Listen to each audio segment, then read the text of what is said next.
Global Typhoon, Chairman TV. Weather update. Helping homeless people. Please subscribe.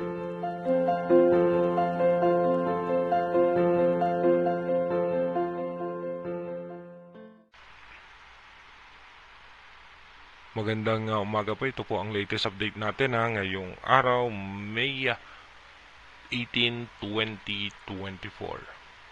Patuloy pa rin po umiiral sa ating bansa itong shear line na nakaka-apekto nga po yan dito sa parte ng extreme northern Luzon at northern Luzon. At habang yung easterlies naman ay apektado pa rin nga po yung malaking bahagi ng ating bansa. Habang yung low pressure area naman na minomonitor natin ay stationary pa rin po yan, at ayon nga po sa latest update ng European Center, ito nga po ay mas tumaas ang tsansa na magiging bagyo at posibleng umabot po yan hanggang dito sa may eastern section ng Central Luzon.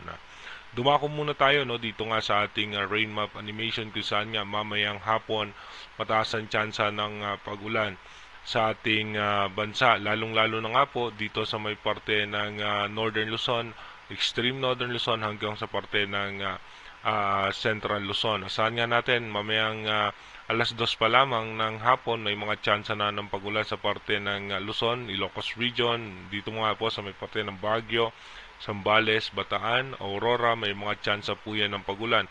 Posible nga umabot yung pag-ulan hanggang mamayang alas 6 hanggang alas 7 ng gabi. At pagdating naman po ng alas 10 ng gabi ay asahan naman natin makulimlim ang kaulapan sa may parte ng Bicol Region, Metro Manila, may chance rin po yan ng pag-ulan pagdating nga po ng alas 9 o alas 8 ng gabi hanggang alas 11 ng gabi. Dumako na nga tayo sa ating advanced weather forecast. Dito nga po sa ating advanced weather forecast by May 19, stationary pa rin nga po itong low pressure area. Pagdating po ng May 20, stationary pa rin po yung low pressure area sa labas ng ating bansa. At asahan natin na patuloy nga po magkakaroon ng mga pag-ulan sa parte ng Luzon. Pagdating nga po ng May 21, ito nga po ay dahan-dahang kikilos na. At pagdating nga po ng May 22, ito nga po ay nasa eastern section ng Davao Region. At pagdating nga po ng May 23, papasok na po ito ng Philippine Area of Responsibility. Pagdating naman po ng May 24, dito nga po mataas na ang tsansa niya na maging isang tropical depression or mahinang bagyo. Apektado na nga po niyan ang parte ng Visayas at ng Mindanao.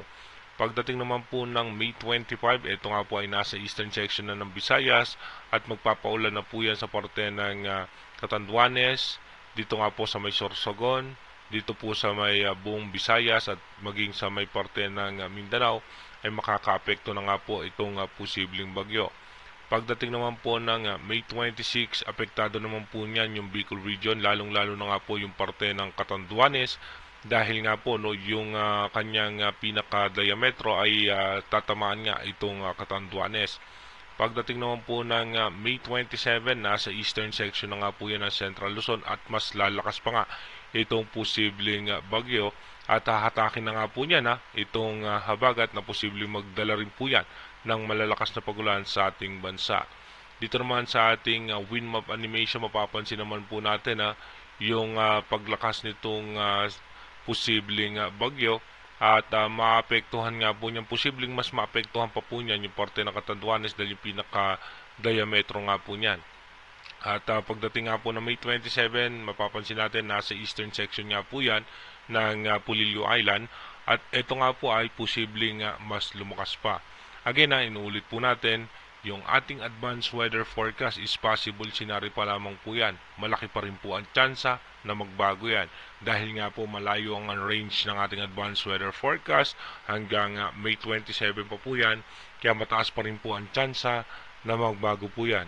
Kaya inulit ko po, manatili po tayong tumutok sa ating advanced weather forecast para malaman natin yung mga posibleng sama ng panahon na makakaapekto sa ating bansa at mas makapaghanda po tayo na mas maaga. Mag-iingat po tayo palagi.